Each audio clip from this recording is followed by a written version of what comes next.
Welcome back. This November, voters in Massachusetts will get to decide whether or not Uber and Lyft drivers would be allowed to unionize. That is what ballot question 3 is all about. Now, a union would mean drivers could potentially engage in collective bargaining for wages, benefits, and work conditions.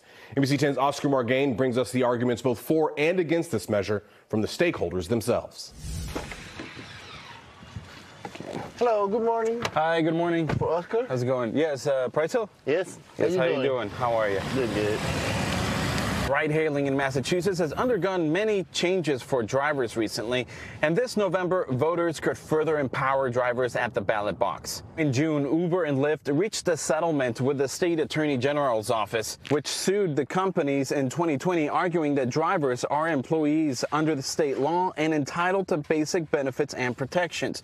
Now, the settlement kept the classification as independent contractors, and in return, it gave drivers a minimum wage of $32.50 an hour, accident insurance, paid sick leave, and stipends for health insurance and paid family leave, among other benefits. Roxana Rivera with 32BJ, a workers' union, says Massachusetts voters can take the next step and give these drivers the legal permission to form a union. The recent settlement by the Attorney General was a start, but it didn't account for all the out-of-pocket costs that the drivers have for their car, for their maintenance, for their insurance. Now, while a yes on question 3 would give riders the power to unionize and collective bargain, the counter-argument here is that these companies could decide to raise the prices on the rides. Uber and Lyft sent us similar responses saying that they have concerns with some of the language in the ballot, but they're not campaigning against it.